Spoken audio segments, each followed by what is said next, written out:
Hello guys, welcome to our English talk show again. Today we are really happy to have invited winners from the OTech One Belt One Road finals. We're so excited to be here.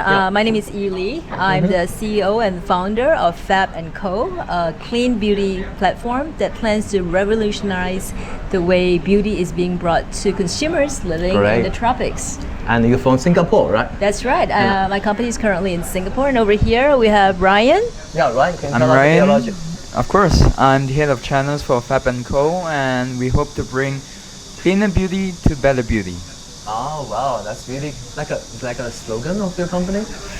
Well, cleaner beauty is better beauty. It is. Oh, cool. Wow. Can you tell us, in the very beginning, how did you have the idea for having this startup? What's the story like? Well, the problem that we discovered actually happened 5-6 years ago. Throughout the time, I realized that there was an opportunity for us, men and women, to use products that were actually tailored for our environment. So generally what we see is consumers are buying things from temperate countries like Europe, from the US, or now even from Korea. Yeah. The reality is some of these products just do not perform very well in hot and humid climates. Yeah. And as a result, what we see from survey is about 90% of the consumers that are living in hot and humid climates are actually using the wrong products. So we discovered that. So those Western products are not really suitable for Asian skin, right? Complexion. Yeah, absolutely. You got it right, Alan. So it's two reasons. Like you said, sometimes they buy colors that are not meant for their skin tones. That's the simple reason. I mean, even for us as Chinese ethnic people, our skin tones tend to be a bit more yellow compared to our Korean and Japanese counterparts. So if you're using Korean and Japanese beauty products, chances are that you're going to be looking a bit gray if you're using makeup, because it just doesn't match your skin tones. Yeah, if you look gray, that's not a healthy look. Gray is not a healthy look. Yeah, we want you to be in the pink. Yeah, any added comments for you? I think that at least for China, in so far, our products are testing quite well in so far. Good for all you. 5 colors, they are showing pretty well. And they have also shared their testing experiences on Xiaohongshu and Red. And so far, we have cooperated with over 100 KOLs. About 40 have posted their experiences on top. So they're all like the product users, right? Yeah, they use the product and... How did they have the access to your product? Can you share the story with us? We reach out to them to see if they are interested, and then if they're interested, we just send it to them and ask whether they're interested and to test our new products right there. Yeah, we have new products in the future, and we're looking forward to continue to work with them as well. Wow, great. How long has this startup been running? Okay, I founded the company last year. Oh, it's wow, been the about, recent company. Yeah, it's a really young company. It's actually my second startup. So, Second startup, you know, wow. being a serial entrepreneur, you really have to have a lot of belief in what you think you can bring to the consumers, in this case solving their problems. But we're a lot bigger than that. We think big in the sense that we believe we need to think about our planet as well. Really, the whole angle of sustainability. Did you know, Ellen, that there's the cosmetic industry contributes about 100 billion pieces of plastics to the environment every single year.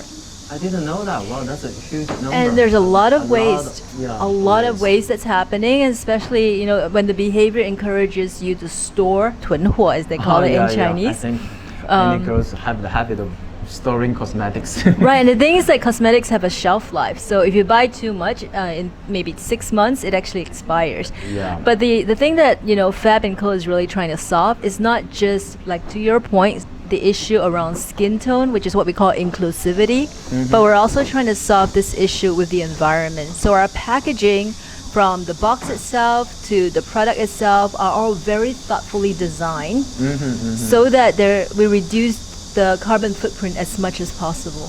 Wow, that's really good. Yeah, very thoughtful for the environment. Yeah. Well, we have to think for our next generations, right? Indeed. Right. Yeah. Do you have anything to add? Yeah, so if you see our products are designed to be a 2-in-1 lip duo architect. That means that with just one pen-like design lipstick, you get one lipstick and one lip gloss. That's a 2-in-1 product. Okay, And buy it- one get one free. Uh, No. well, I think you're dreaming, Alan. But there's not much things about buy one get one free. But we do provide a huge value set on our products. We sell our lipsticks in a set, meaning that for one lip door, there's a refiller right there. So if the refiller, there's another color as well. So if you don't like the color that's on the pen, you can actually change the color by changing the lipstick on it. So it's refillable. Oh, I see. Henceforth, you're actually saving a lot of materials right there, and we are not wasting any like plastic or any aluminium that we're producing right there on our products. Can I say those are kind of like your unique selling propositions? Yep. Yeah, I mean, our USP is really just one word: clean. We Clean. want to bring clean beauty, meaning beauty that's without toxin, to the masses. And I good. think it's very unfair. I mean, that to think that only the people who are wealthy can get access to clean beauty. We are here to democratize clean beauty, making it more affordable for more people, because we think more people should have access to Clean things beauty. that are good. We all have the right to become beauty, right? To Right. make ourselves look To better. look better. And look more pretty. That's right. Great. And you know, I've talked to many entrepreneurs.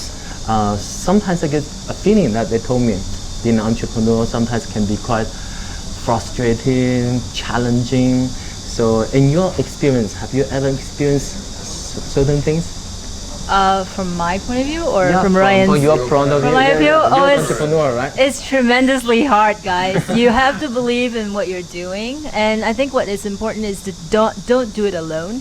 Make sure that you rally it to get with a team of supporters who believe in your vision, such as Ryan. He's a strong believer in what Supporter the as vision well. is.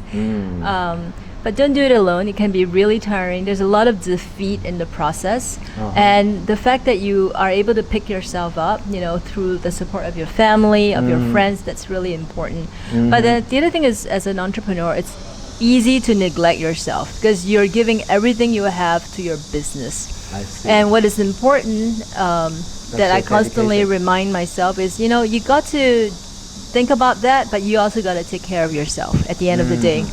That's for you. You're thinking about building the next billion-dollar business.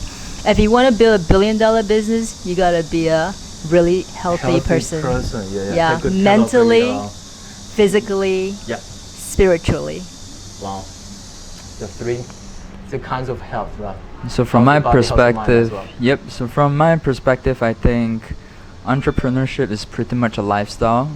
Lifestyle. So Healthy basically, not necessarily a healthy You have to lifestyle, try to to be make it honest. healthy, right? But yes, true. But at the same time, you have to believe in what you're doing, and you also have to believe that this is your passion as well.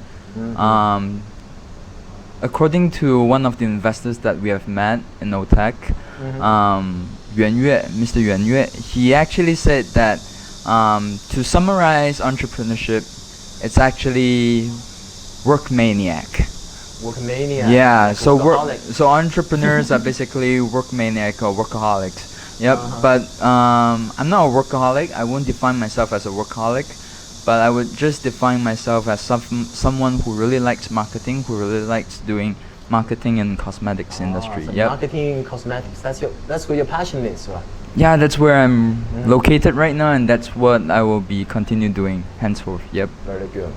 Any suggestions you can give to the audience who wanna become entrepreneurs? Who are maybe some entrepreneurs who are struggling at the moment? Yeah, like I said, there's a lot of challenges. Be ready to take this on as a lifestyle. It's a long-term commitment. Surround yourself with people that believe in you. I see. I think number 2 is be highly agile in the way you think.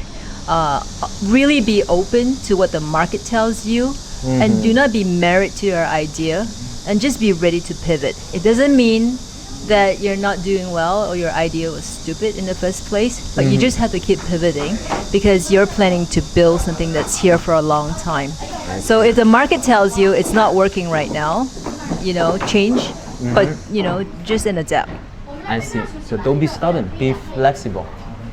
I would just give a couple suggestions from a devil's advocate right here. Yep. So basically, the first thing is that if you don't have the ability to study quicker than anybody else, you shouldn't be doing entrepreneurship. Yep. That's one thing. That's a very good point. You have to be a fast learner. Yep. The second thing, that if you're not willing to stay on and hang in there to try to do multiple and even thousands and thousands of A/B testing to try to find the right path, then you are unfit to be an entrepreneur as well. Because you're always going to encounter 999 of failures, but there might be one success.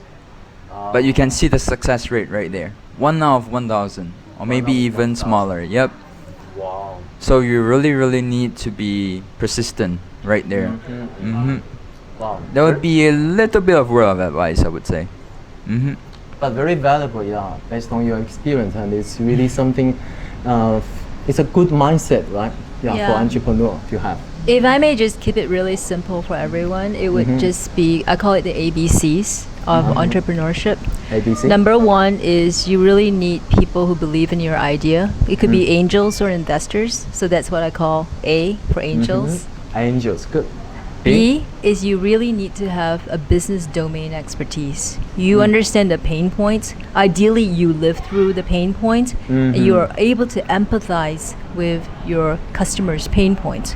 So that understanding that gives you the B, which is the business domain expertise. C is really about collaboration. You can't do everything together. It's going to cost too much money. When you're small, you are trying to scale up your idea, you're trying to test certain things, it's okay to borrow technology or to white label technology from other people. Work with those C's, those collaborators, so that you can test it, learn from it, adapt it, and then plan to bring it in-house and scale.